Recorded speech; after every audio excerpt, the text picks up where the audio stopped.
in rooms dripping with crystal, jazz, and old money. People rarely insult you just for a chair. They do it to prove they control the spotlight. That night, Grayson Sutter wanted to flaunt his power by snatching my VIP seat for his girlfriend. He dragged me up, completely unaware I held the final signature for their $2.3 billion investment. As I adjusted my sleeve, nobody realized I was about to cancel their entire financial future. My name is Violet Holmes.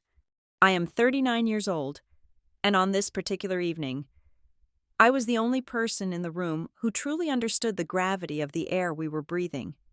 The Lake Briar Pavilion in Chicago was designed to make people feel either incredibly important or entirely insignificant.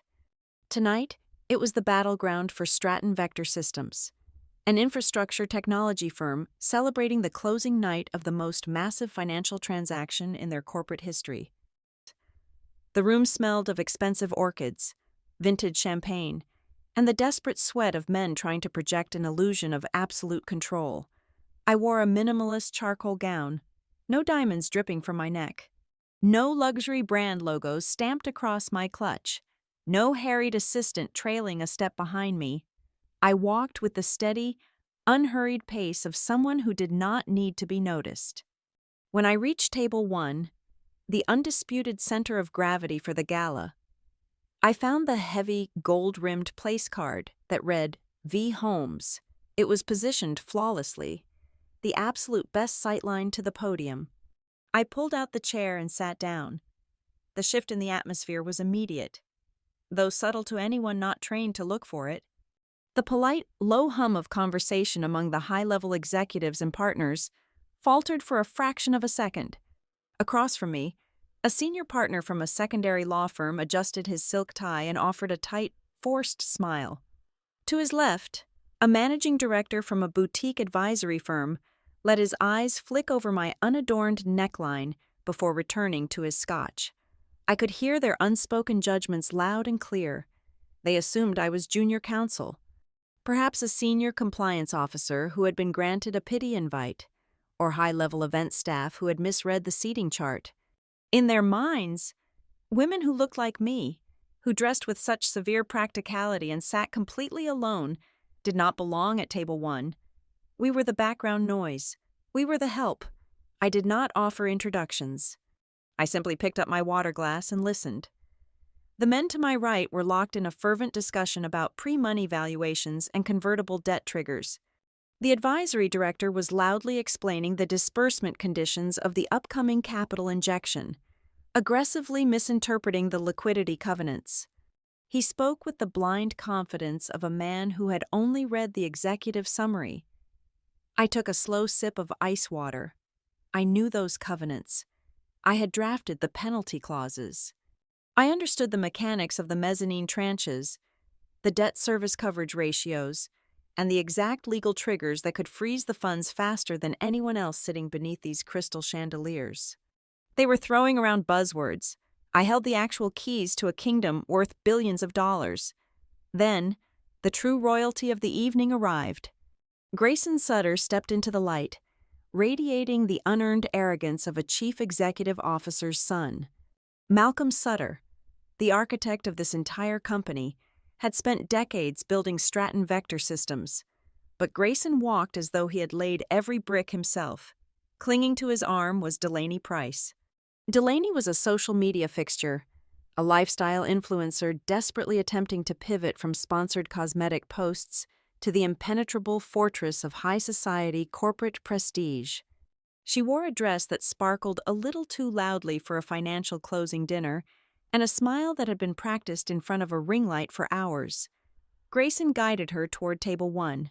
His eyes swept over the arrangement, doing the silent math of status and positioning.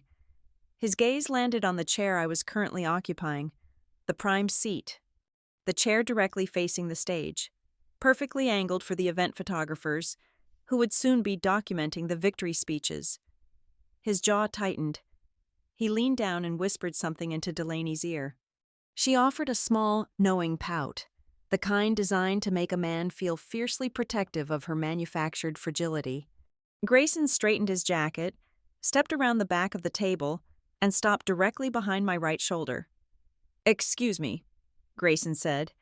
His voice was smooth but layered, with an unmistakable edge of entitlement. "You are in the wrong seat." I did not immediately turn around. I placed my water glass back onto the linen tablecloth, aligning it perfectly with the edge of the silver charger plate. Then, I looked up at him. "I assure you," I said, my voice entirely flat, "I am exactly where I'm supposed to be." Grayson let out a sharp, breathy chuckle. It was a sound designed to patronize. He tapped a manicured finger against the back of the empty chair next to me. "Look, I do not know who told you to sit here. Maybe the event planners got confused with the overflow staff. But I specifically reserved this exact sightline for Delaney. It is the only seat that works for the lighting." Delaney stepped forward, placing a gentle hand on Grayson's forearm. She looked down at me with a smile that was surgically crafted to convey polite disdain. It was the look of a woman who was used to getting her way by pretending to be the victim of someone else's incompetence. "It is totally fine, Grayson," Delaney purred, her voice dripping with artificial sweetness. "I am sure she just got a little turned around. The executive section can be super confusing if you are not used to these kinds of floor plans."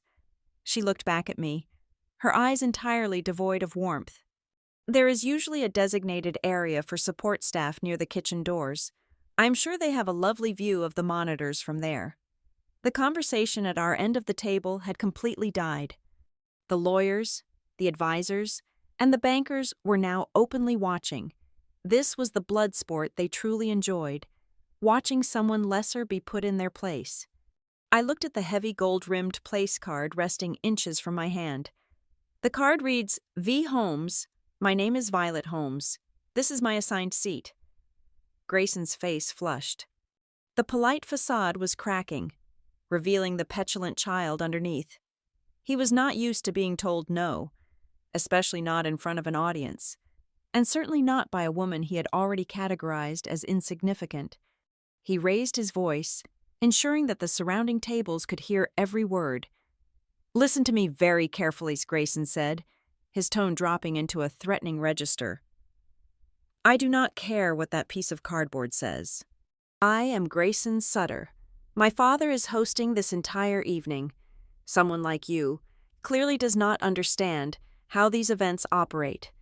You do not just claim a prime seat because a temp agency misspelled a name tag.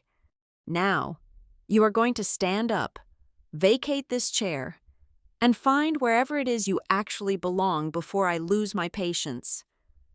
I remained completely still. I did not flush with embarrassment. I did not break eye contact.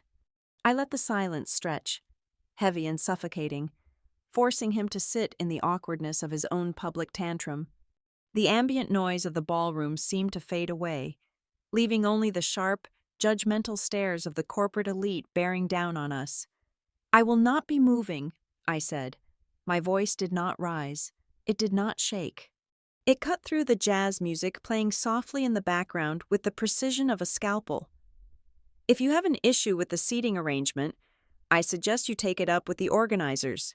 "But I am staying right here," Delaney gasped softly, a theatrical display of shock. Grayson's hands balled into fists at his sides. He looked around the table, seeking validation from the men watching us, but they simply stared back, eager to see how the prince would handle a peasant uprising. "Right," Grayson snapped. He pointed a finger directly at my face. "You brought this on yourself." I tried to be polite. He turned his back on me and flagged down a passing event manager. "You," Grayson barked. "Get security over here, right now. We have an uninvited guest who is refusing to leave the VIP section." The event manager paled, nodding frantically before rushing off toward the heavy mahogany doors at the back of the ballroom. Grayson turned back to me, a smug, triumphant smile plastered across his face. He truly believed he had won. He truly believed he was asserting his dominance, protecting his girlfriend, and maintaining the natural order of his universe. He had just taken a minor seating dispute and escalated it into a public, humiliating spectacle. I sat perfectly still, my hands resting lightly in my lap. I watched the security guards begin to push their way through the sea of tuxedos and evening gowns, heading directly for Table 1. Grayson Sutter thought he was evicting a nobody. He had no idea that he had just handed a lit match to the only person in the room holding the keys to the armory. The two security guards did not walk.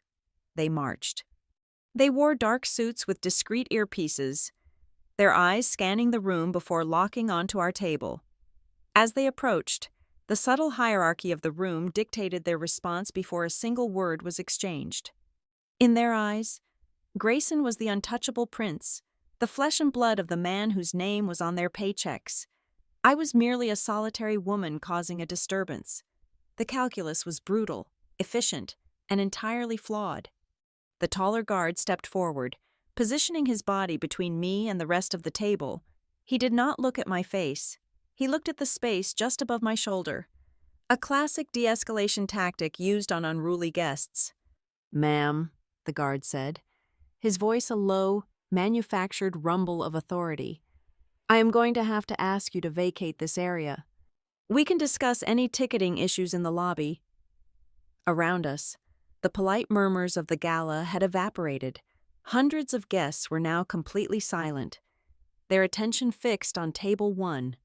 In the peripheral vision of my right eye, I saw the undeniable glow of smartphone screens rising above the crowd. People were recording.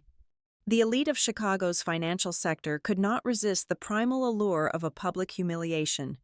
Grayson stood with his arms crossed over his chest, a monument to unearned victory. Delaney pressed herself against his side, her phone clutched to her chest, looking at me with an expression of performative pity. The guard glanced at Grayson, seeking permission to escalate. Grayson gave a single, sharp nod. It happened quickly, yet every second felt stretched to its absolute limit. The guard stepped closer, invading my personal space. He reached out and wrapped his thick fingers around my upper arm. The grip was not bruising, but it was firm enough to be an undeniable physical command. He was attempting to lift me out of the chair by force. A collective intake of breath swept through the surrounding tables. The lawyers and bankers who had been ignoring me minutes ago were now staring in rapt, horrified fascination. A physical altercation at the Anchor Investor Gala was unthinkable. It was a breach of the unspoken social contract. I did not scream. I did not pull away wildly. I simply stood up, allowing the momentum of his grip to pull me to my feet. The moment I was fully standing, I turned my head and fixed my eyes entirely on the guard. My expression did not shift, but the temperature in my gaze dropped to absolute zero. He released my arm instantly, stepping back as if he had touched a live wire. The silence in the ballroom was no longer just quiet. It was a heavy, suffocating weight pressing down on everyone present. The jazz band had abruptly stopped playing, leaving the room echoing with nothing but the faint clinking of silverware and the nervous clearing of throats. I raised my left hand and slowly, deliberately, smoothed out the fabric of my sleeve where the guard had grabbed me. I adjusted the cuff, ensuring the line of the sleeve was perfectly straight. Only then did I turn my attention to Grayson. He was grinning. It was a small, triumphant smirk that suggested he was already planning how he would recount this story over drinks at his country club the next day. He thought he had won. He thought I was just a woman who had been successfully bullied out of his designated spotlight. "You," I said, my voice barely above a whisper, yet carrying with perfect acoustic clarity through the dead silence of the room. "You just lost your father's company a lot of money." Grayson let out a sharp, mocking laugh. It was loud and ugly in the quiet room. "Right. Sure I did. Security? Please escort this woman out before she starts making any more ridiculous threats." Delaney giggled, a bright, chiming sound that cut through the tension. "Honestly," she whispered loudly to a woman at the next table, "the entitlement of some people is just wild."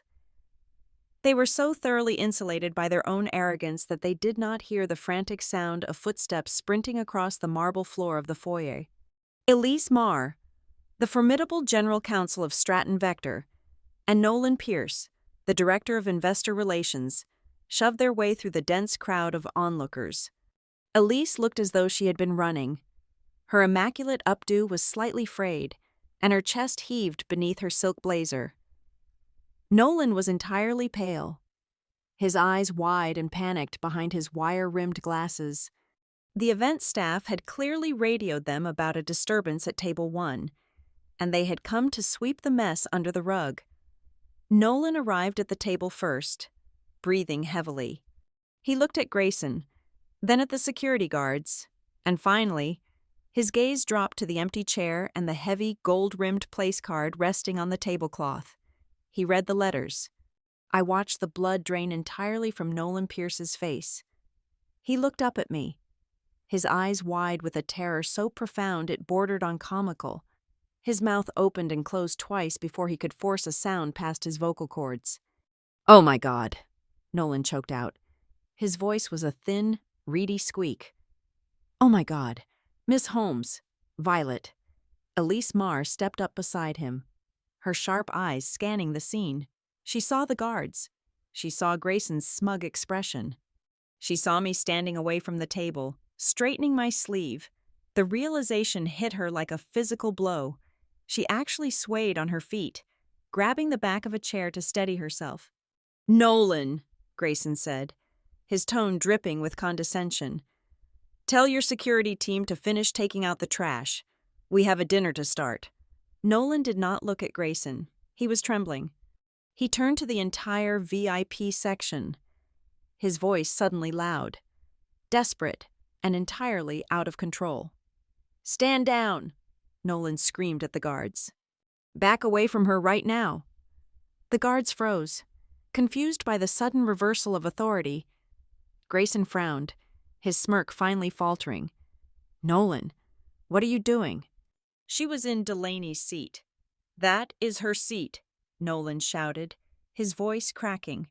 He pointed a shaking finger at the place card, then turned toward the crowd, desperately trying to do damage control that was already impossible.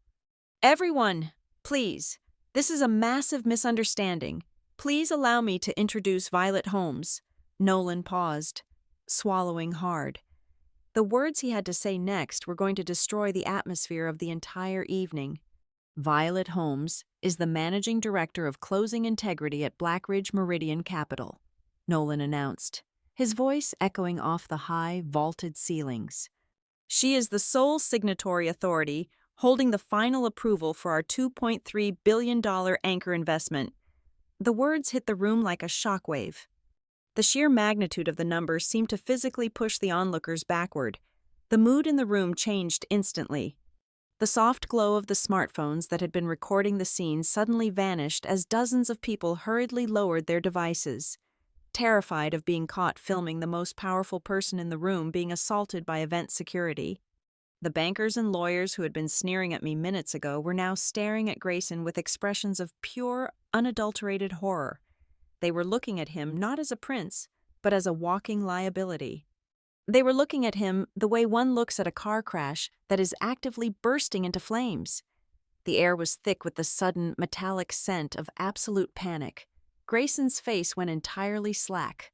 The color drained from his cheeks, leaving him a sickly shade of gray. His eyes darted from Nolan to Elise, and then, slowly, agonizingly, to me. He opened his mouth, but no sound came out. The arrogant heir had suddenly been reduced to a frightened boy who realized he had just set fire to his own inheritance. Delaney dropped her phone. It hit the carpet with a dull thud. She took a slow step away from Grayson, her survival instincts overriding her performative devotion. She realized instantly that the man she was clinging to was no longer a golden ticket. He was an anchor tied to a sinking ship. Just as the sheer weight of the catastrophe settled over the room, the heavy mahogany doors at the main entrance swung open. Malcolm Sutter, the chief executive officer of Stratton Vector Systems, strode into the ballroom. He wore a custom tuxedo and a broad, charismatic smile, ready to charm his investors and toast to his legacy. He had clearly been informed of a minor social hiccup and had come to smooth things over with his trademark grace. He walked confidently toward Table 1, his hands raised in a calming gesture. "All right, All right, let us settle down. Malcolm boomed, his deep voice projecting easily. What seems to be the trouble here tonight? Malcolm stopped walking. His smile remained frozen on his face for a second too long as his eyes processed the tableau before him. He saw the security guards standing rigidly away from me. He saw his general counsel gripping a chair like a lifeline. He saw his investor relations director looking as though he were about to weep. He saw his son, pale and speechless, staring at me in terror. Finally, Malcolm's eyes met mine. I stood perfectly still, my expression utterly blank, holding the silence like a weapon. In the span of 3 seconds, the chief executive officer watched his entire life's work, a deal that had taken a year of relentless negotiation, balanced precariously on the edge of a cliff. He did not need anyone to explain the situation to him. He could read the room. He could read the power dynamic that had just aggressively flipped. Malcolm Sutter realized, with a quiet, devastating certainty, that his son had just handed me the match, the gasoline, and the undeniable right to burn his empire to the ground.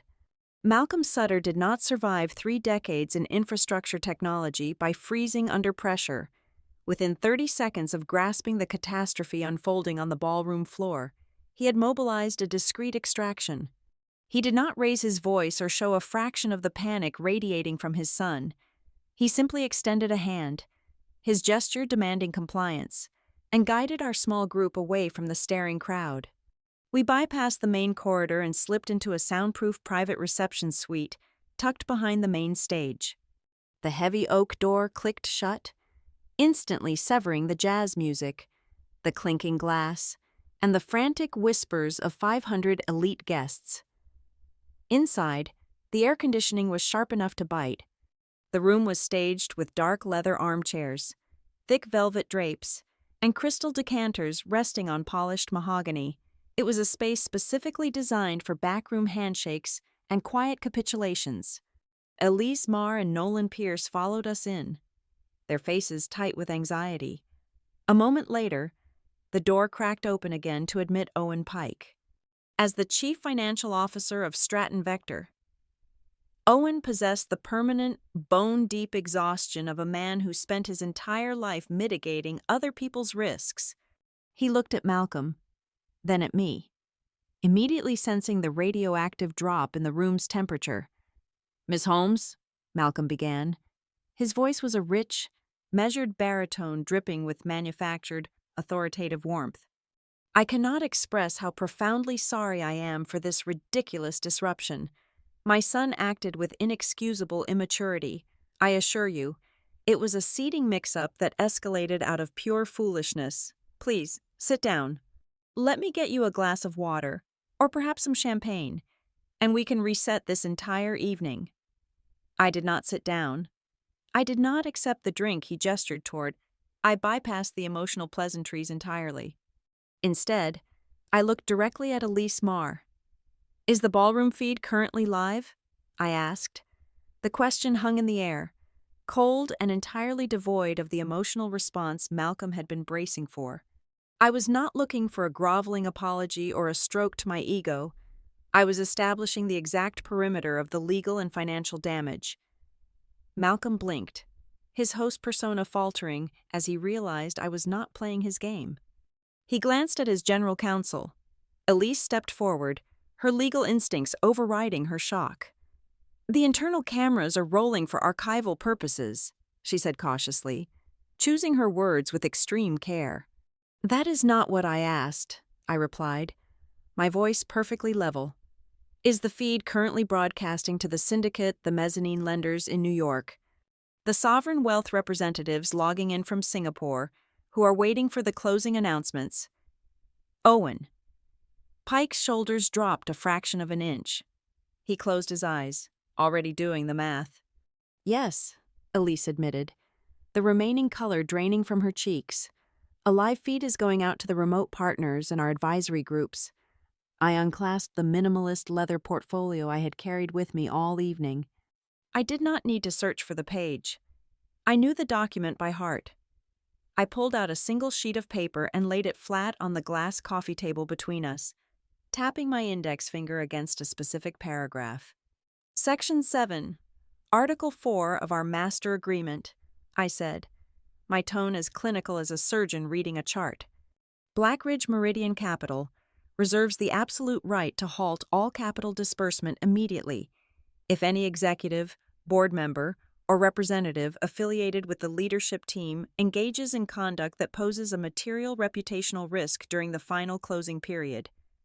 Malcolm let out a forced, dismissive sigh, attempting to physically shrink the magnitude of the threat by waving his hand over the paper. Violet, please, let us be reasonable here. Grayson does not hold an official salaried title at Stratton Vector. He is not on the board of directors.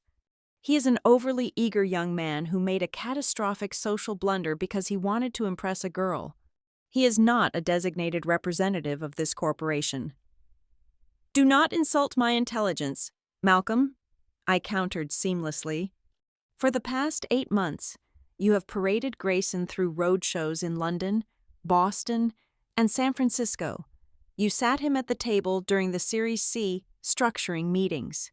You introduced him to our risk committee as the architect of your new digital expansion strategy. You cannot market him to the banking world as your undisputed successor to secure our $2.3 billion, and then instantly reclassify him as an unaffiliated civilian the moment he orders your corporate security to publicly remove your lead investor. The word remove hung in the air, but we all knew the legal implication was assault. Elise flinched. As general counsel, she knew exactly how easily that sequence of events could be weaponized in a breach of contract filing. She is right, Malcolm. Owen interjected, his voice trembling slightly. The chief financial officer was sweating through his bespoke shirt. He understood the terrifying reality of the situation. This is not about a chair. This is a massive governance nightmare. If the syndicate partners saw an unauthorized family member command our security staff to physically enforce his personal whims, it demonstrates a complete failure of our internal controls. It proves to the market that we have zero operational boundaries. Owen looked at me, a silent plea in his eyes. He knew that the financial markets did not care about apologies. The market only cared about stability. And Grayson had just broadcasted extreme, systemic instability to the very people holding the purse strings. I turned my attention back to the chief executive officer, locking eyes with him. My presence here tonight was not ceremonial, I explained, ensuring each syllable landed with maximum impact. I am not a junior compliance officer sent to drink your champagne and clap at your speech. As the managing director of Closing Integrity, my signature is not a rubber stamp. It is the final mechanism that releases the escrow. My sole mandate is to certify that the governance structure we invested in on paper is the governance structure operating in reality. Tonight, I witnessed a shadow hierarchy operating completely outside your legal framework. That is a material breach. The room was paralyzed.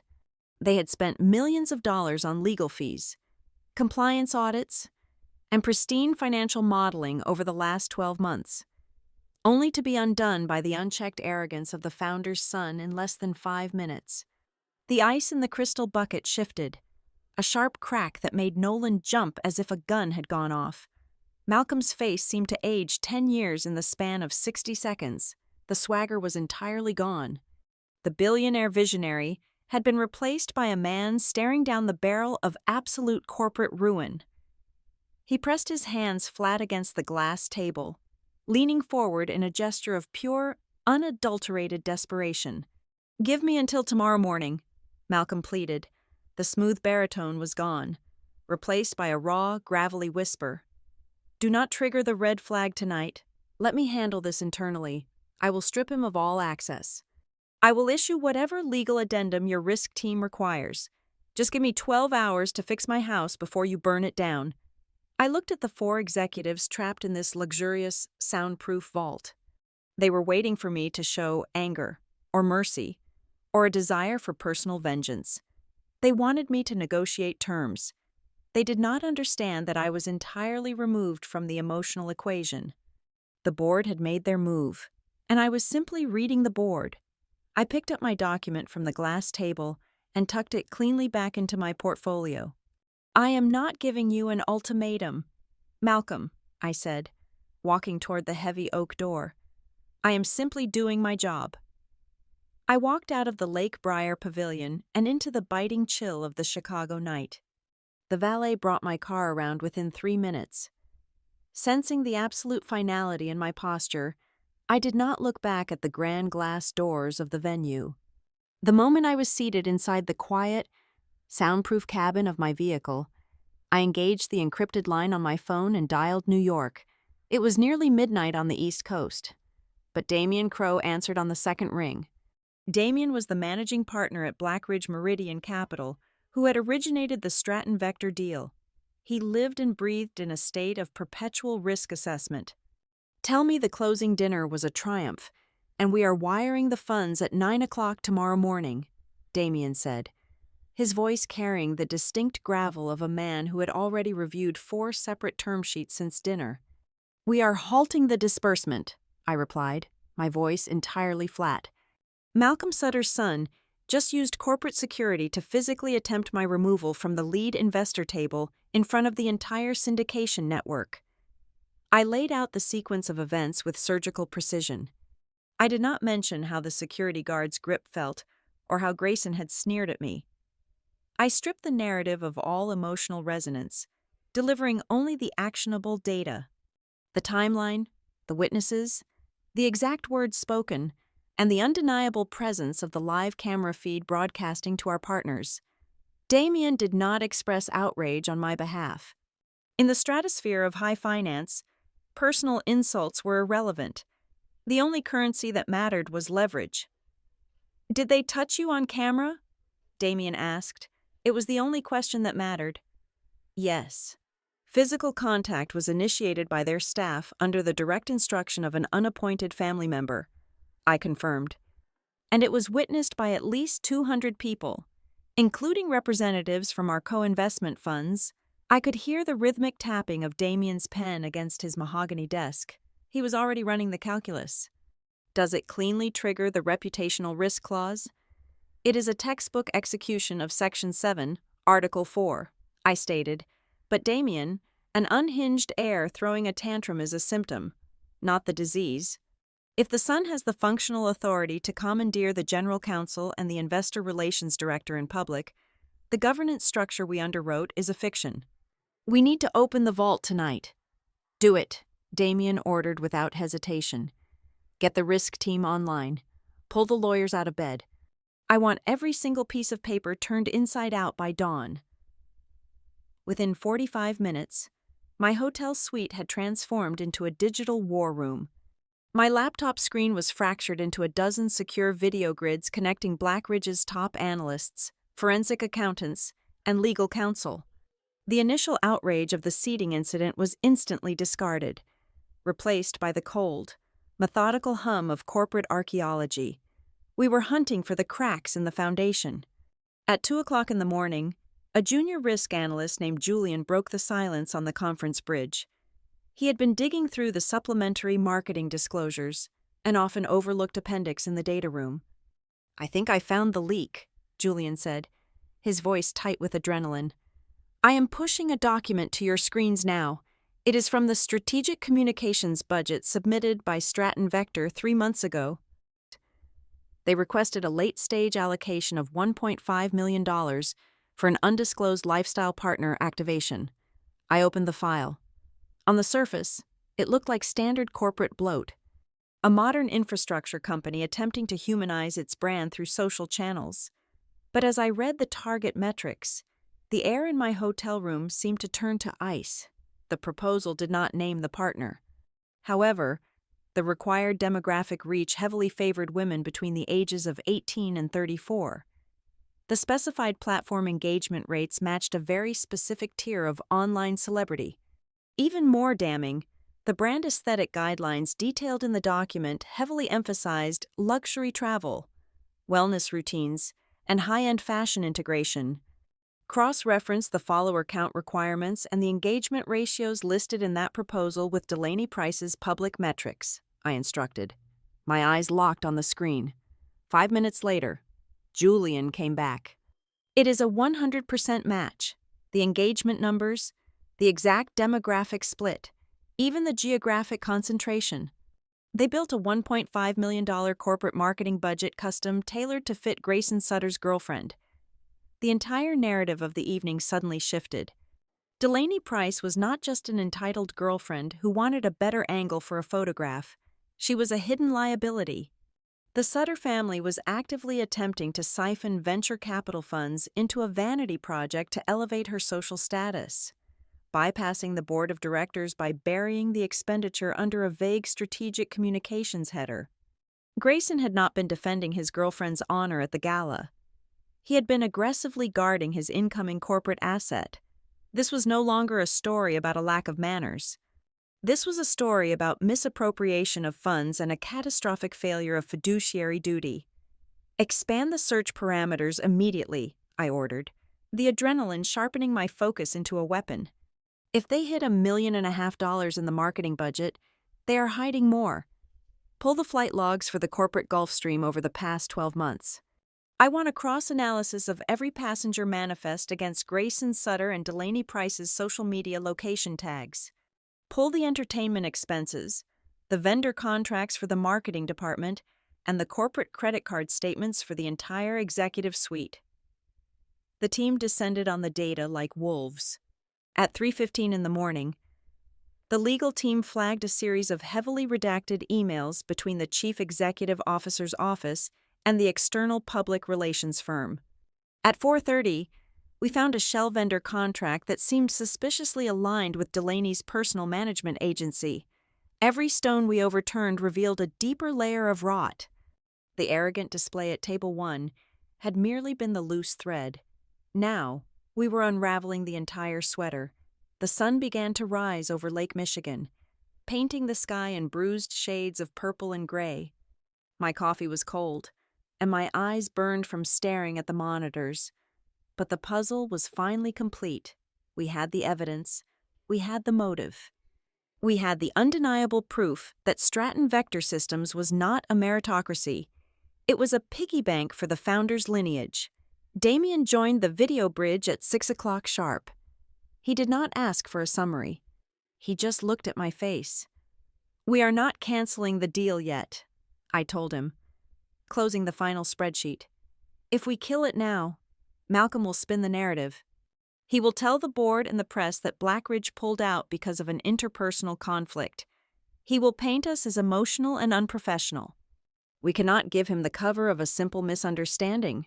"What is the play?" Damien asked. "We shift the entire transaction into red review status immediately," I declared. "We freeze the escrow accounts. We notify the lead syndicates that a material governance discrepancy has triggered an emergency audit. When Malcolm Sutter walks into his office this morning expecting to draft a polite apology email to me, he is going to find his $2.3 billion lifeline locked behind a steel door. And he is going to have to explain to his board of directors exactly why." I disconnected the call and closed my laptop. The silence in the hotel room was absolute. I walked over to the floor-to-ceiling windows and looked down at the waking city. Grayson Sutter had demanded I give up my seat because he believed I did not belong. He was about to learn a very expensive lesson about the architecture of true power. The morning would not bring negotiations or polite society excuses. The morning would bring an absolute reckoning. By 8 o'clock the next morning, the corporate headquarters of Stratton Vector Systems had transformed into an active war zone. I did not need to be in the building to know exactly how the air smelled. It smelled of stale coffee, expensive cologne, and the distinct, metallic tang of absolute panic. I sat at the glass desk in my hotel suite, a fresh cup of black tea untouched beside my laptop, watching the digital ripples of the previous night turn into a tidal wave. Elise Marr, operating purely on survival instinct and her fiduciary duty as general counsel, had begun funneling real-time updates to my encrypted messaging application. She was trapped inside a boardroom on the 72nd floor, watching her company begin to tear itself apart. According to Elise, Malcolm Sutter had called an emergency session of the board of directors at the exact moment the markets opened. He stood at the head of the long mahogany table, exhausted but desperately trying to project total control. He attempted to frame the entire catastrophe as an unfortunate administrative oversight. He used phrases like an accidental identity mistake and a regrettable failure by the third-party event staff. He wanted the board to believe that the friction was entirely logistical, a simple seating chart error that escalated because of high stress and poor lighting. Grayson, who had been summoned to the meeting despite holding no official board seat, completely shattered his father's carefully constructed narrative. Elise described him pacing the back of the room, his face flushed with defensive rage. Grayson slammed his hand against the wall and loudly insisted that I was maliciously abusing my financial authority to execute a personal vendetta. He shouted that I was weaponizing my title simply because I felt slighted over a chair. He demanded that the board issue a formal complaint to Blackridge Meridian Capital regarding my unprofessional conduct. Delaney Price, who had apparently insisted on accompanying Grayson to the executive floor, sat in the corner of the room, loudly complaining to anyone who would listen that the entire situation was just ridiculous, a table etiquette drama blown wildly out of proportion.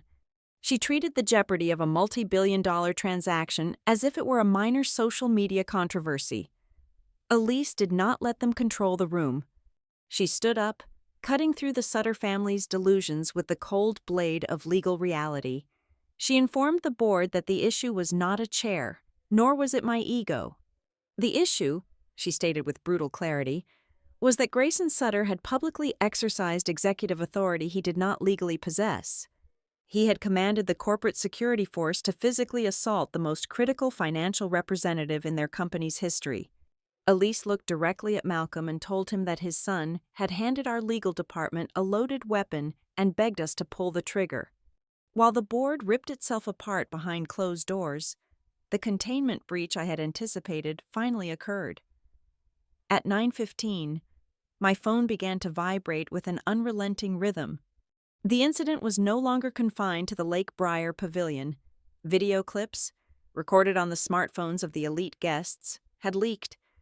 They were not on public social media platforms yet. They were spreading through the far more dangerous arteries of the financial world. The footage was circulating in the closed, encrypted group chats of Wall Street bankers, corporate lawyers, and institutional investors from Chicago to New York. I watched one of the clips sent to me by a contact at a rival firm. It was a high-definition recording from 2 tables away. The audio was crystal clear. You could hear the jazz music stop. You could hear Grayson's arrogant sneer. You could see the exact moment the security guard's hand clamped down on my arm, and you could see the absolute terrifying silence that followed when my identity was revealed. In the ruthless ecosystem of high finance, weakness is blood in the water. Grayson had made his company look utterly amateurish, chaotic, and completely out of control. The market reaction was instantaneous. By 10 o'clock, the syndicate began to crack. 2 of the primary co-investment funds, a massive sovereign wealth entity, and a prominent New York mezzanine lender, directly contacted our offices at Blackridge. They bypassed Malcolm entirely and came straight to me. Their questions were identical and devoid of pleasantries. They wanted to know if the disbursement conditions were still valid. They wanted to know if the anchor investor was pulling out. Market confidence, which Malcolm had spent an entire year painstakingly building, was evaporating in the span of a single morning. The pressure was not only coming from the outside. The internal dynamics at Blackridge were reaching a boiling point. Damian Crowe convened an emergency session of our own investment committee via video conference. The screen was divided into 8 squares, each containing a senior partner with a very different agenda. The split was immediate and vicious. 3 of the partners, driven entirely by the astronomical yield models, wanted to save the transaction at any cost. The profit margins on a $2.3 billion deployment were staggering. They argued that we should use the leverage of the scandal to aggressively renegotiate our equity warrants, squeeze Malcolm for a higher percentage, and force Grayson into permanent exile. They viewed the crisis as a massive discount opportunity. The risk management partners took the opposite stance. They argued that the public nature of the disaster, combined with the hidden marketing budget allocations my team had uncovered during the night, proved the leadership was fundamentally compromised. They wanted to trigger the termination clauses immediately, rip our capital out of the escrow accounts, and distance our brand from the ensuing wreckage before the Wall Street Journal got hold of the story. They all looked at me, waiting for the executioner to swing the axe. I sat quietly, listening to the men in $1,000 suits argue over the mathematics of morality. If I killed the deal right then, it would be clean, fast, and legally bulletproof, but it would also be a mercy killing. Malcolm would spin the narrative, blame the collapse on Blackridge's sudden risk aversion, and quietly restructure his debts with a more desperate lender. Grayson would learn nothing. The rod inside Stratton Vector would remain covered. I did not want a clean exit. I wanted a total structural collapse. "We are not deciding right now," I told the committee, my voice slicing through the frantic debate. "We keep the transaction in red review limbo. We do not answer Malcolm's calls. We do not issue a formal statement to the syndicate. We let them sit in the dark and bleed." Damien frowned, leaning forward into his camera. "Violet, if we leave it hanging, the market uncertainty will tear their stock valuation apart by the end of the week." "Exactly," I replied, maintaining absolute eye contact with the lens. "Malcolm is currently trying to convince his board that this is a contained social incident. If we kill it now, we validate his panic. If we hold the line, the pressure will force the real internal fractures to the surface. I want to see what else falls out of the ceiling when the foundation starts shaking." I ended the video conference, leaving the partners in stunned silence. I had chosen the hardest, most psychologically brutal path. I was turning the silence into a weapon, using their own mounting paranoia to dismantle them from the inside out. I closed my laptop and finally picked up my cold cup of tea. The sheer adrenaline of the morning was beginning to settle into a cold, sustained focus. I had backed the Sutter family into a corner, and now all I had to do was wait for them to turn on each other. A sharp, distinct chime broke the quiet of the hotel suite. It was a high-security alert. A message had bypassed the standard corporate filters and landed directly in my encrypted Blackridge inbox. I set the teacup down and opened the mail client. The sender address was a randomly generated string of alphanumeric characters, completely untraceable. There was no body text in the email. There was only a single, heavily encrypted PDF attached, and a subject line that made my pulse suddenly accelerate. The subject line read, "If you think last night was the problem, you are still looking at the surface." I double-clicked the encrypted attachment. The decryption software ran for a fraction of a second before a compressed folder unzipped onto my desktop. I felt the distinct, physical chill of stepping into a room where a crime had just been committed. Opening these files felt exactly like pulling open a desk drawer in the dark and running my fingers across a row of perfectly sharpened knives. The first file was a high-resolution screenshot of a private Slack channel used exclusively by the executive leadership team. The second was a draft of a PowerPoint presentation. The third was a raw Excel ledger that had absolutely never been uploaded to the Blackridge data room during our 8 months of intensive due diligence. I opened the PowerPoint first. It was titled Post-Closing Organizational Structure. The metadata indicated it had been modified exactly 4 days ago. I scrolled to slide number 6. Staring back at me was a professionally retouched headshot of Grayson Sutter. Below his photograph was a newly minted title, Strategic Growth Advisor. The bullet points detailing his anticipated responsibilities were breathtaking in their audacity. According to this internal document, upon the successful transfer of our $2.3 billion investment, Grayson was slated to join the executive committee on all international roadshows. He was granted unilateral authority to represent the brand in secondary market negotiations. Malcolm Sutter had essentially built a shadow throne for his son, funded entirely by our capital, and he had deliberately hidden it from the Blackridge Risk Assessment Board. I closed the slide and opened the next file. It was an exported email chain. This was the smoking gun that completely reframed the disaster at the Lake Briar Pavilion.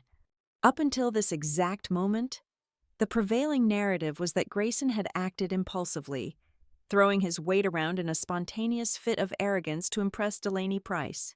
The email proved otherwise. The message originated from the Chief of Staff operating out of the Chief Executive Officer's suite. It was sent to the lead event coordinator 3 days prior to the gala. I read the single line of text, highlighted in yellow. Make sure Delaney is seated front row at table 1 no matter what. The breath caught in my throat. This was not a boy grabbing a chair on a whim. This was a direct corporate mandate. The entire administrative apparatus of a multi-billion-dollar infrastructure technology firm had been mobilized, from the very top, to ensure a lifestyle influencer was prioritized over the primary financial architect of their survival. They had actively plotted to displace me. Grayson had simply been the executioner of a predefined strategy. My fingers moved to the final file, the hidden Excel ledger. This document expanded on the anomaly my risk team had flagged during the night. The $1.5 million budget allocation for a lifestyle partner was not just a theoretical marketing proposal.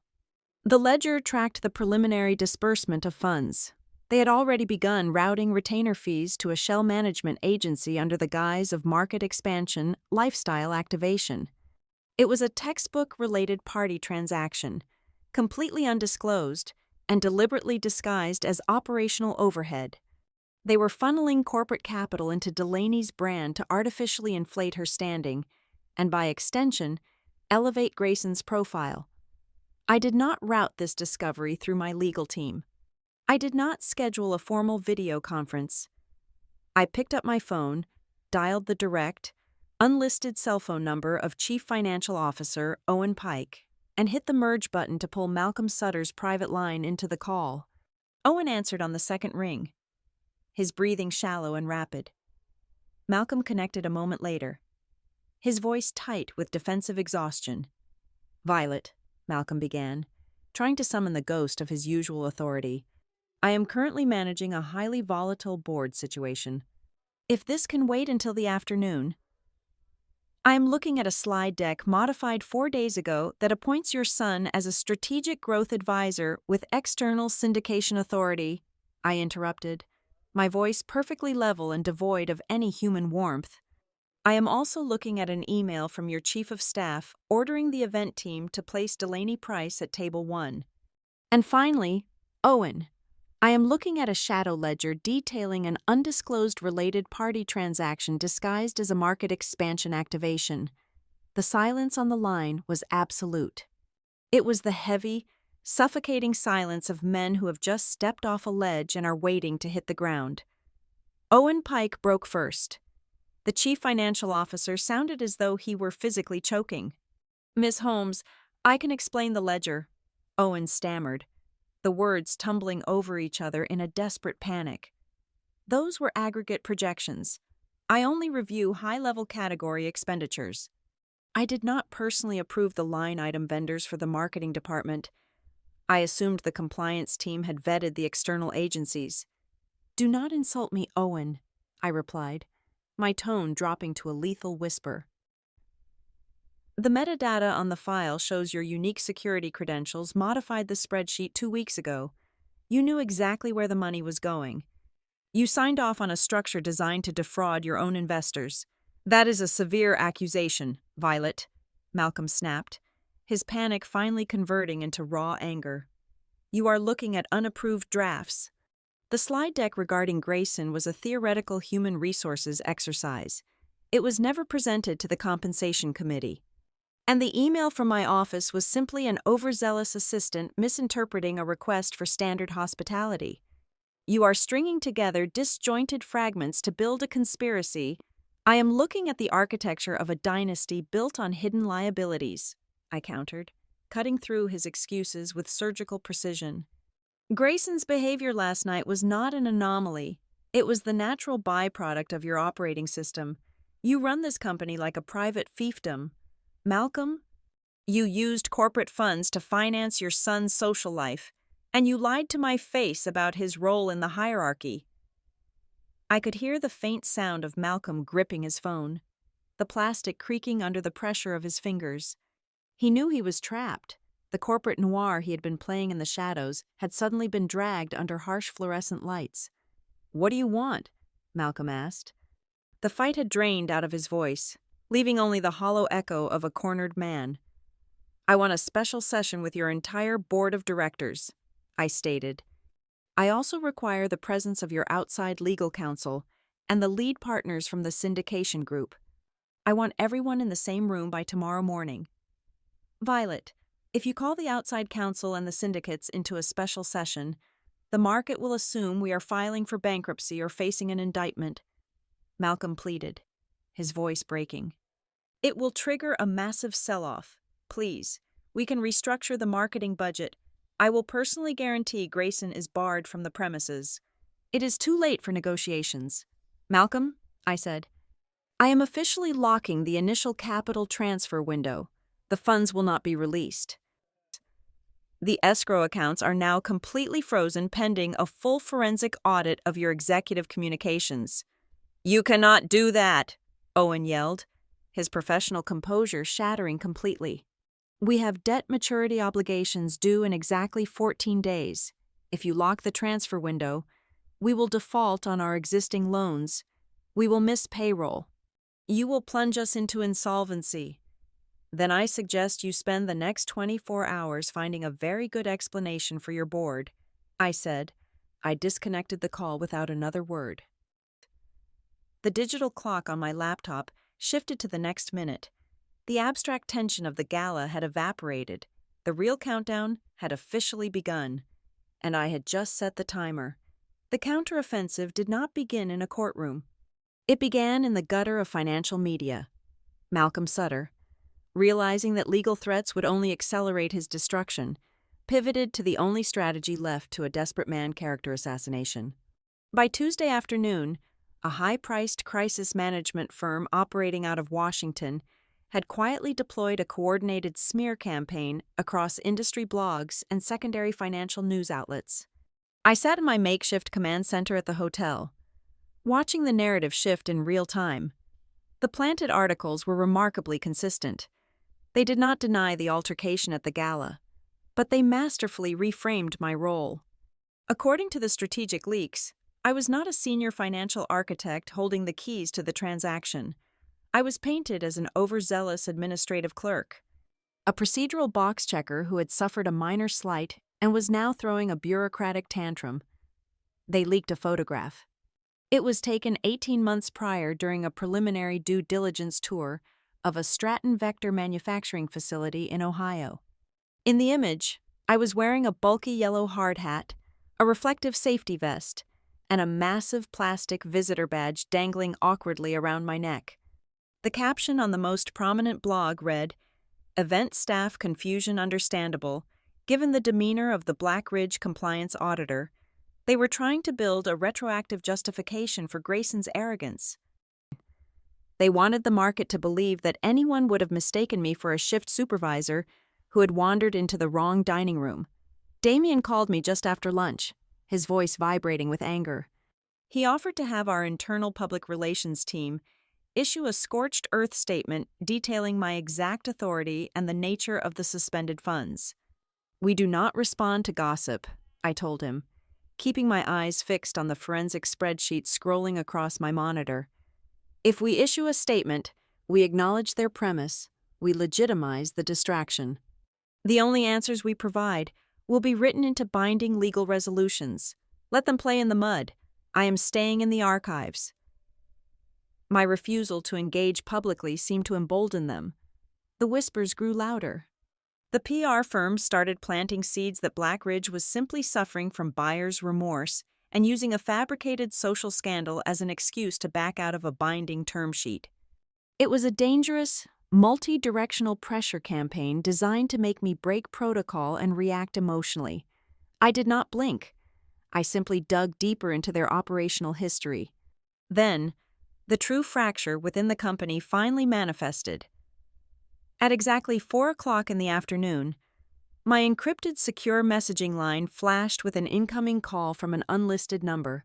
I answered it, expecting another desperate plea from their chief financial officer. Instead, I heard the sharp, aristocratic voice of Eleanor Voss. Eleanor was the vice chair of the Stratton Vector Board of Directors. She was a titan of heavy industry, a woman who had spent 4 decades navigating boardrooms dominated by men.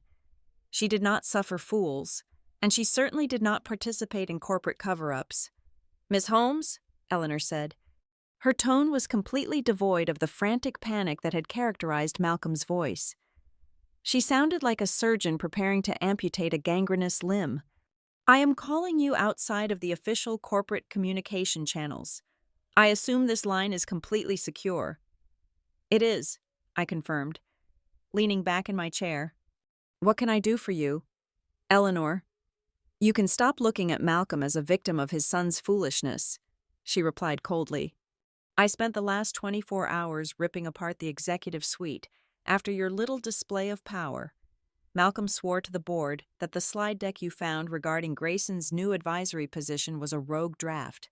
He claimed it was generated by an overeager human resources consultant and that the board was never intentionally bypassed. "And you do not believe him," I said. "I do not rely on belief. I rely on records," Eleanor stated. "I am transmitting a file to your secure server right now. It is the unredacted minutes from a closed executive board session we held exactly 6 months ago. We were debating the governance structure prior to the Black Ridge syndication roadshows. I explicitly challenged Malcolm on Grayson's visibility in the company. I demanded assurances that his son would not be utilized in any official investor relations capacity." My computer chimed as the file landed in my inbox. I opened the document, scanning down to the highlighted section. There it was, transcribed in black and white.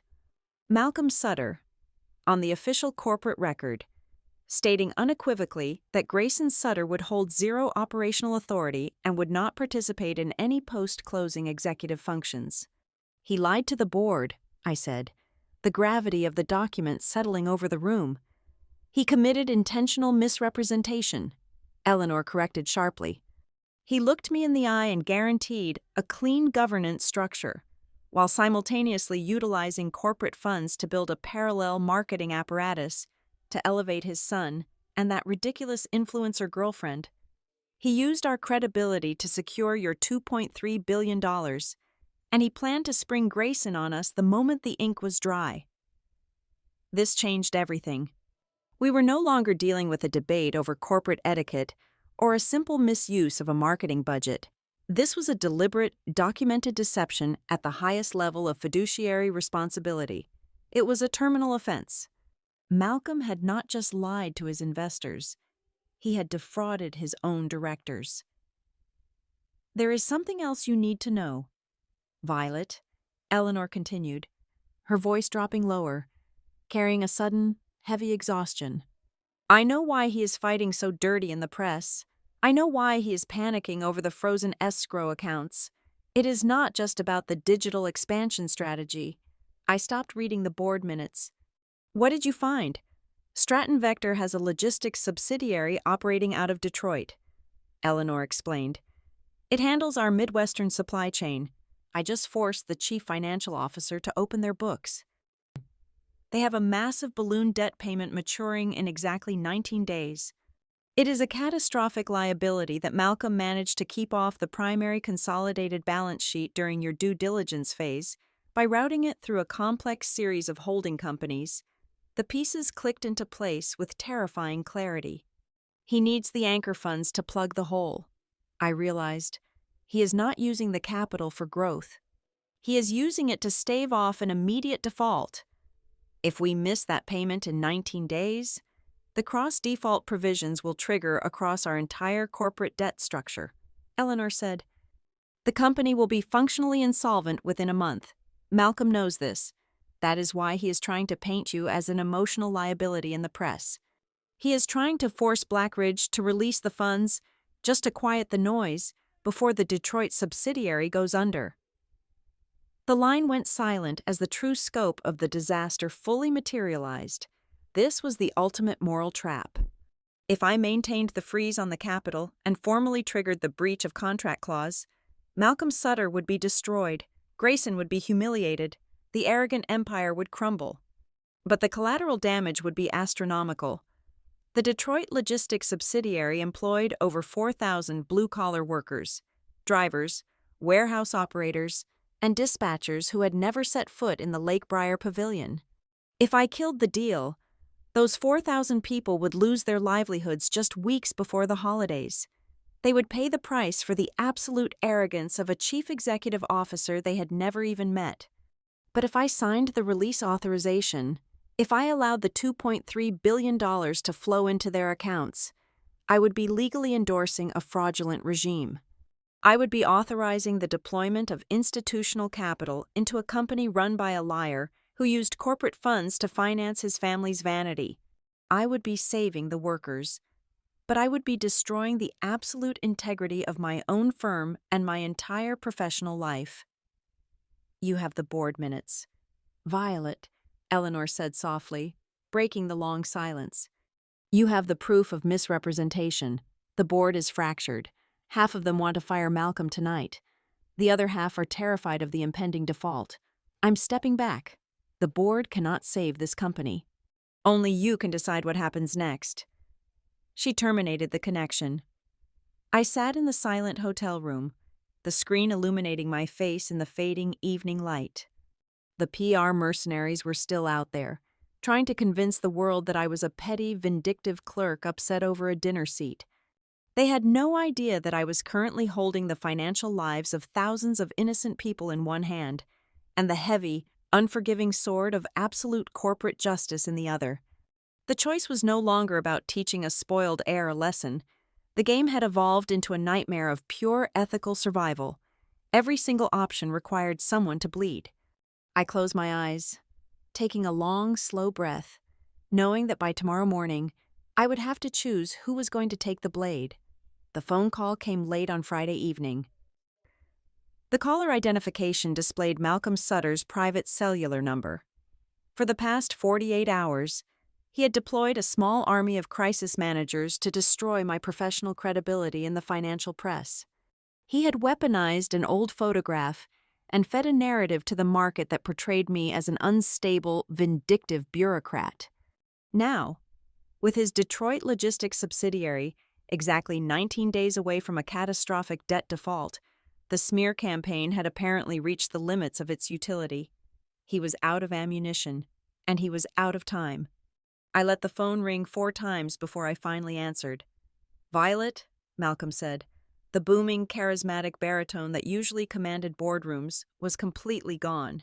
His voice sounded like crushed gravel. It was the sound of a man who had not slept, who had spent 2 days staring into the abyss of his own making. "I am listening, Malcolm," I replied, my tone neutral and guarded. "I am calling to surrender," he stated softly. The last 2 days have been a profound failure of leadership on my part. I let my instinct to protect my family override my fiduciary duty to this company. I allowed fear to dictate my strategy, and I deeply regret the narrative my public relations team pushed into the market. I am calling to offer a comprehensive governance reform package. I remained silent, allowing the weight of his admission to hang in the air between us.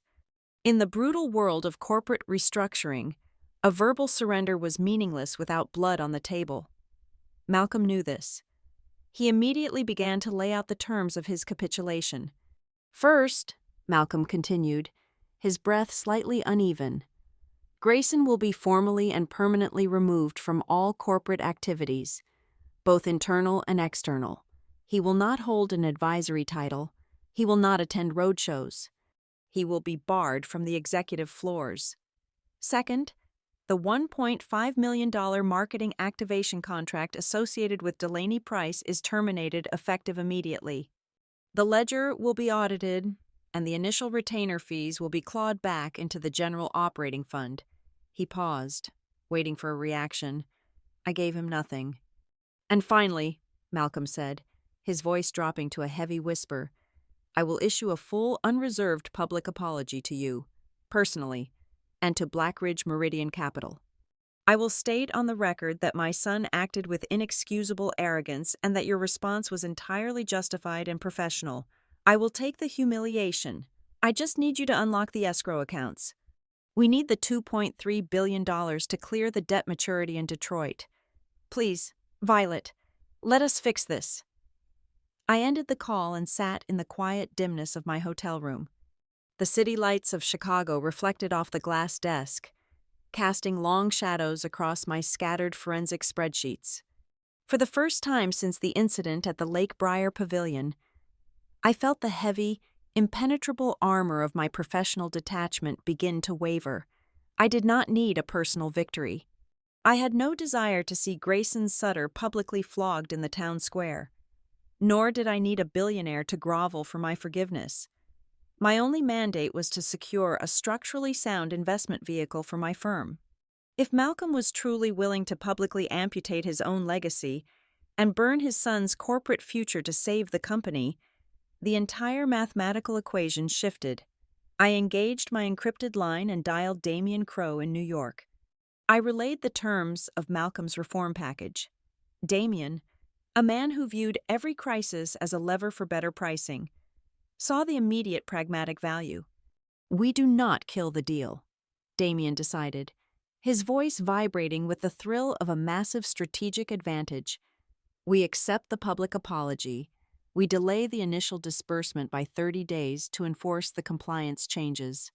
We force Malcolm to accept an independent risk oversight committee reporting directly to Blackridge, and then we release the funds. We save the yield. We secure the asset, and we keep the company from going under. It is a clean win. Violet, it was a clean win." The moral tension that had been crushing my chest began to ease. The 4,000 blue-collar workers in the Detroit Logistics Division, the drivers and warehouse operators who did not care about a chair in a VIP section, were going to keep their jobs just weeks before the holidays. The door to salvation had cracked open. The nightmare was seemingly over. Then, my secure inbox chimed. The incoming message was routed through an anonymous proxy server, but the encryption signature belonged to Elise Marr. The general counsel of Stratton Vector Systems had finally reached the absolute limit of her moral elasticity. She was a lawyer bound by duty to protect the corporation, but she had apparently decided she would not be an accessory to its total corruption. The message contained no text, only 2 attached files. I opened the first document. It was formatted as an official internal incident report, drafted by Bryce Kellen, the head of security at Stratton Vector. The document was neatly typed, officially watermarked, and stamped for filing with the human resources and legal departments. I read the narrative summary, and the cold, pragmatic hope I had allowed myself to feel just minutes prior instantly turned to ash. The report stated that during the closing gala, an unidentified female guest, later identified as Violet Holmes, became openly hostile and aggressive in the designated executive seating area. It falsely claimed that I exhibited erratic behavior, explicitly refused multiple polite requests from the event staff to verify my seating credentials, and created a localized disturbance that directly threatened the safety of the surrounding attendees. The concluding paragraph stated that my uncooperative and belligerent demeanor forced the security personnel to initiate standard physical de-escalation protocols to maintain the peace of the event.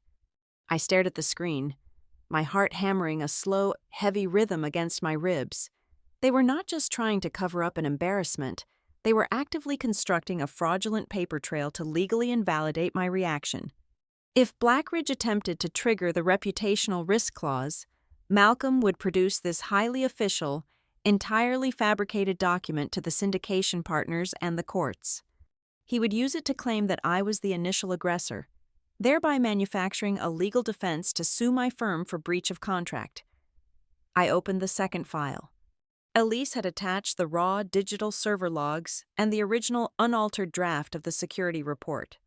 The original version correctly noted that Grayson Sutter had bypassed standard event protocols to order a physical removal without any justified cause. The digital timestamps painted a story of absolute, premeditated betrayal. The original report had been uploaded on Saturday morning. The fabricated, aggressive revision had been manually saved into the system at exactly 4:15 in the afternoon today. The metadata showed it was edited immediately following a closed-door meeting between Malcolm Sutter, Bryce Kellen, and the Crisis Public Relations team. Malcolm had called my personal phone to offer a deeply emotional apology at exactly 4:45. The realization hit me with the force of a physical blow. The apology was a calculated, theatrical stall tactic. He was speaking softly to my face, begging for mercy, while his hands were busy forging the knife he fully intended to bury in my back the moment the funds were secured. The agonizing moral dilemma regarding the 4,000 logistics workers completely vanished, replaced by an absolute, terrifying clarity. If I signed the release authorization for the $2.3 billion, I would not be saving a struggling American infrastructure company. I would be willingly funding a sophisticated criminal enterprise run by a man who viewed fraud as a standard operating procedure. The system was not just broken. It was intentionally designed to destroy anyone who challenged its authority.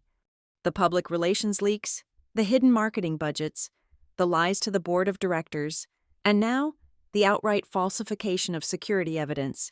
They were all symptoms of the same terminal disease.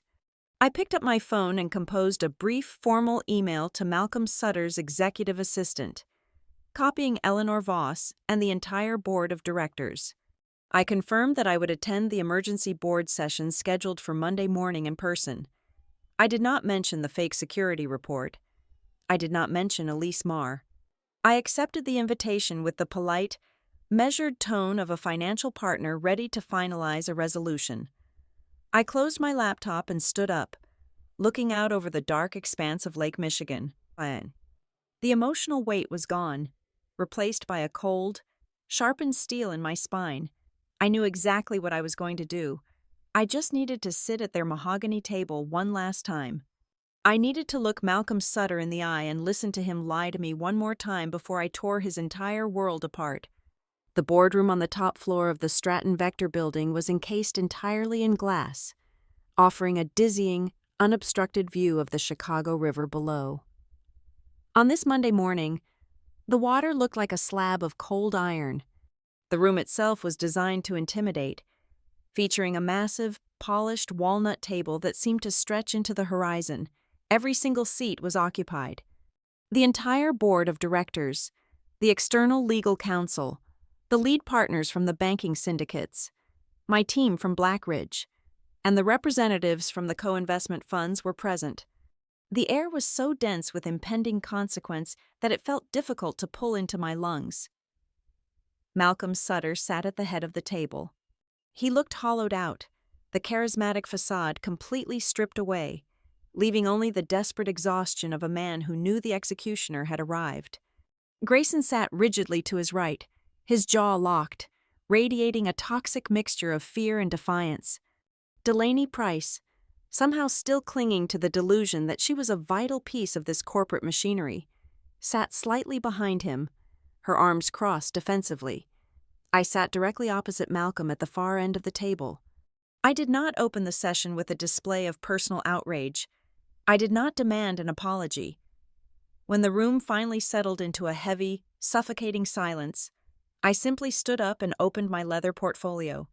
"We are not here to debate etiquette," I began, my voice carrying the clinical, detached cadence of a prosecuting attorney laying out a timeline. "I am going to provide a precise, minute-by-minute chronological record of the events that have jeopardized this $2.3 billion syndication." I distributed bound copies of my dossier to the partners and board members. At 8:15 on the evening of the gala, I was seated at my assigned position. At 8:17, an unaffiliated family member demanded my removal. At 8:19, corporate security personnel physically engaged me under that family member's direct orders. But that isolated incident is not why the Capitol is currently frozen. I looked around the room, making eye contact with the lead bankers and the board members. I am halting this transaction because of the three-layer structure of deception that built the foundation for that exact moment. First, the public execution of unauthorized executive power. Second, the undisclosed, post-closing organizational strategy designed to embed that same family member into a primary investor relations role. And third, the active, premeditated falsification of corporate security records to conceal these liabilities. A low murmur of shock rippled through the bankers. The board members, many of whom were seeing the full scope of the evidence for the first time, began flipping frantically through the dossiers I had provided. Malcolm leaned forward, his hands trembling slightly on the polished wood. He was fighting for his life. Violet, the board and I are prepared to address the marketing budget discrepancies and the theoretical human resources drafts. We have already outlined a governance restructuring package. But the allegation regarding the security report is an administrative error. I did not directly approve any edits to Bryce Kellen's incident summary. Our external public relations firm may have suggested revisions to soften the language for internal circulation, but it was not a malicious forgery mandated by this office. He was trying to build a firewall of plausible deniability. I reached into my portfolio and pulled out a single sheet of paper. Please turn to page 42 in your packets. I instructed the room. The sound of thick paper turning filled the silent room. What you are looking at is an internal email forwarded directly from the Chief Executive Officer's private outbox, I stated, locking eyes with Malcolm. It was sent to the head of security exactly 17 minutes after your conference call with the crisis public relations team concluded on Saturday afternoon. The body of your email explicitly instructs him to, and I quote, rewrite the narrative to establish the Black Ridge representative as the hostile party, or we lose our legal leverage against the withdrawal. End quote. Malcolm's mouth opened, but the vocal cords failed him. The firewall had instantly collapsed, crushing him underneath it. Grayson could not handle the silence. The pressure of watching his father be systematically dismantled by the very person he had tried to humiliate proved to be too much for his fragile ego. He slammed both of his hands violently down onto the walnut table, the sharp crack echoing off the glass walls. "This is completely insane," Grayson shouted, his face twisting into an ugly mask of rage. He pointed an accusatory finger across the long table directly at me. "You are tearing apart a multi-billion-dollar company just because of your own massive ego. You got your feelings hurt over a chair. Just because one woman likes to be respected too much.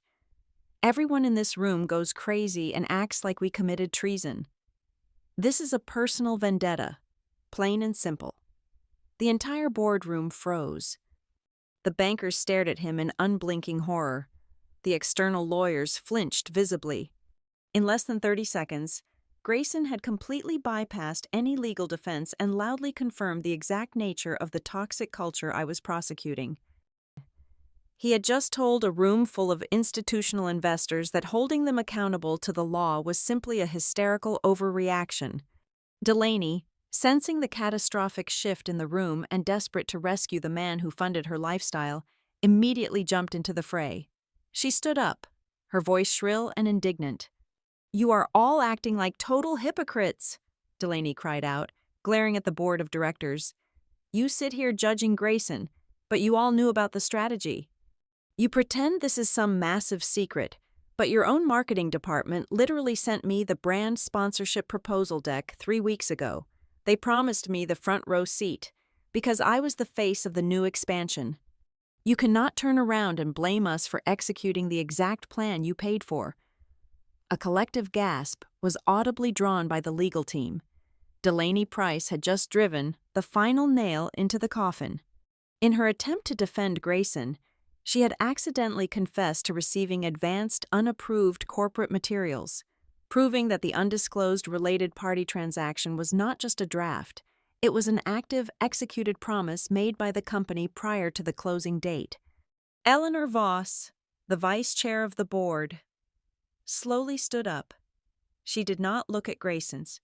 She did not look at Delaney. She turned her body entirely to face Malcolm Sutter. Her expression was devoid of any pity. "Malcolm," Eleanor said, her voice dropping into a register of absolute, freezing authority, "did you intentionally conceal material facts from this board of directors? Did you actively deceive our lead investors to secure this capital? Or did you simply decide that this entire corporation, built on the backs of thousands of employees, was nothing more than a personal asset for your family to play with?" Malcolm looked at her, his eyes hollow. He had no lies left to tell. The silence that followed her question was the sound of an empire collapsing under its own rot. The lead partner from the New York mezzanine lending syndicate cleared his throat, his hands folded tightly in front of him. He looked past the wreckage of the Sutter family and directed his attention solely to me. "Miss Holmes," the lead lender said, his tone gravely serious, "the syndicate recognizes the severity of these breaches. However, the underlying infrastructure assets of this company remain highly valuable, and the impending debt maturity in Detroit is a pressing reality. Despite the actions of the current executive leadership, is Blackridge Meridian Capital still leaving the door open for a path forward? Are you willing to restructure this transaction? Or are you formally withdrawing the anchor funds?" Every single eye in the glass room turned to me. The board members held their breath. Grayson stared in silent, terrified anticipation. Malcolm looked like a man waiting for the blade of the guillotine to drop. I looked down at the neatly organized dossier resting on the table in front of me. I closed the cover, aligning it perfectly with the edge of the wood. "I require exactly 1 minute of silence," I said softly. "Before I give you my final answer, I asked for exactly 1 minute, and I took every single second of it." The silence stretched through the stale, heavily conditioned air of the glass boardroom, feeling like a physical weight pressing down on the chests of the men in their bespoke suits. To them, those 60 seconds were an eternity of agonizing suspense. To me, it was simply the necessary time to ensure my pulse was completely steady and my breathing was perfectly even. I stood up from the heavy walnut table. I did not look at Grayson Sutter.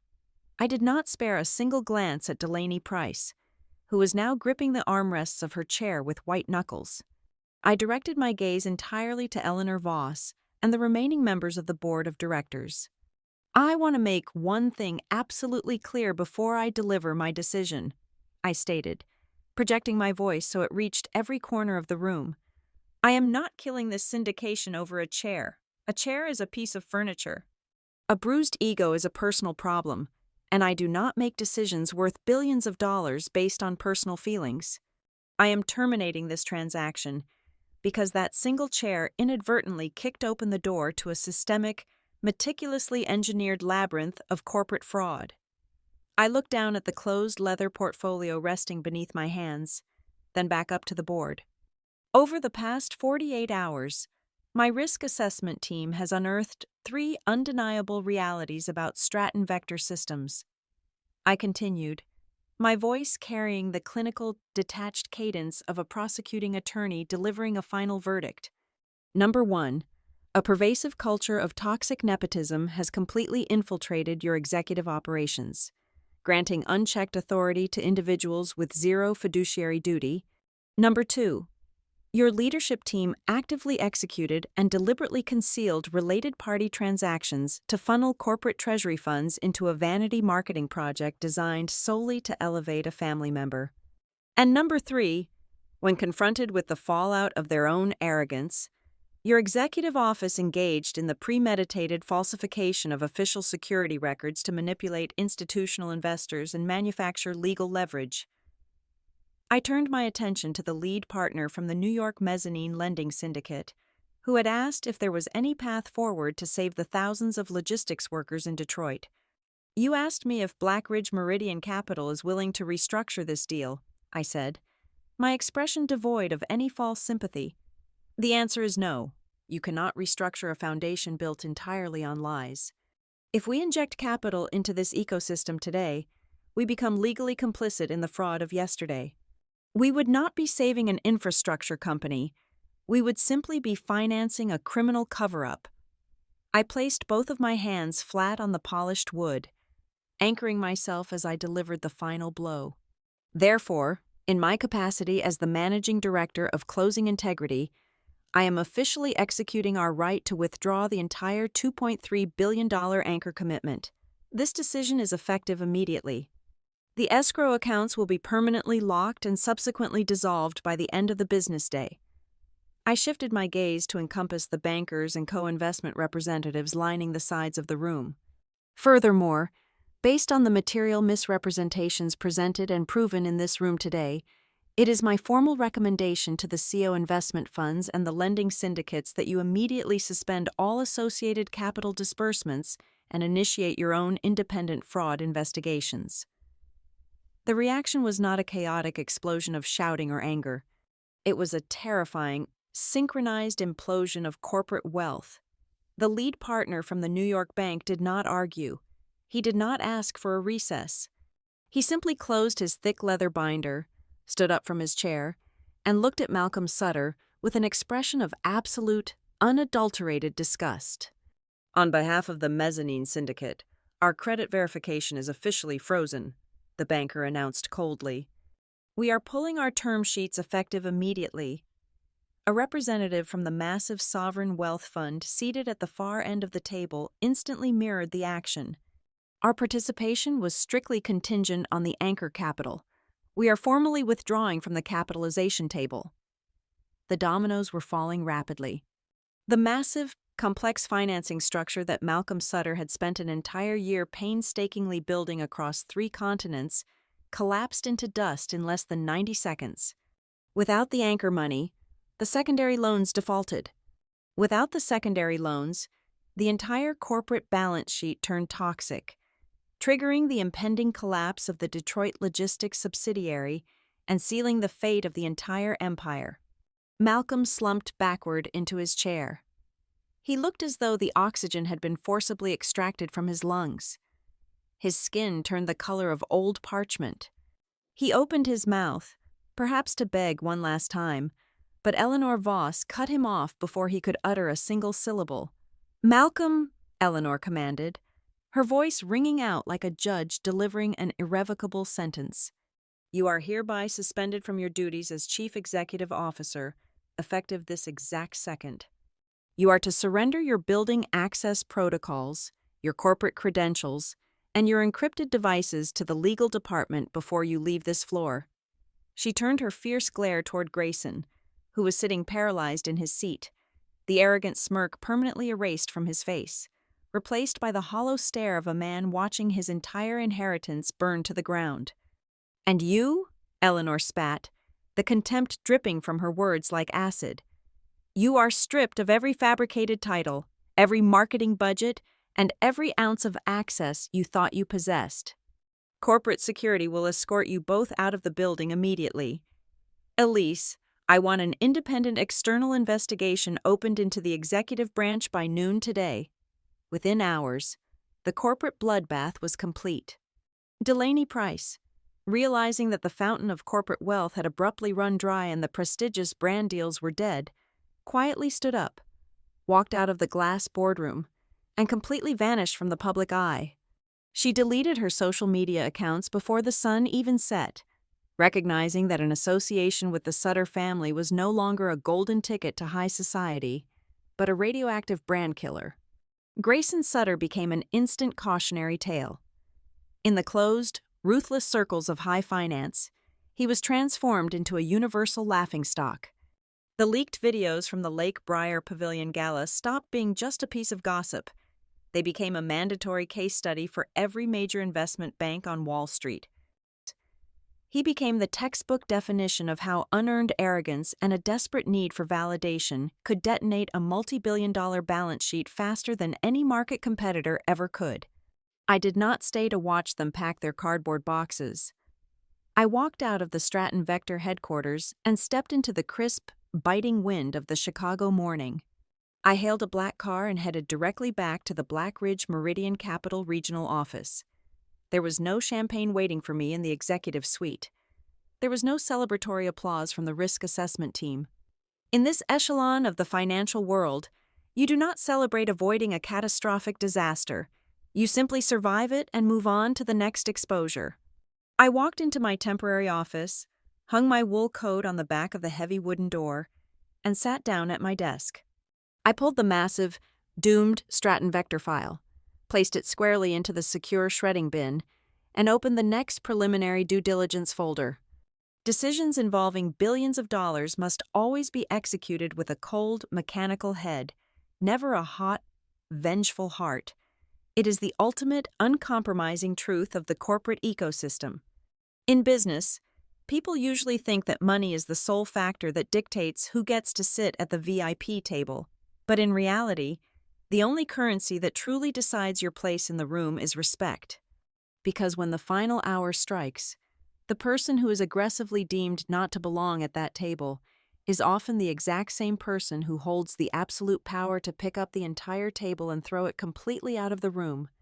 Thank you so much for listening to this story today. Please let me know in the comments where you are listening from so we can interact and share our thoughts together. If you enjoyed this journey, please subscribe to the Boss Revenge Stories channel, like this video, and support the channel by liking the video and turning on notifications so that the story in this video can be heard by many more people.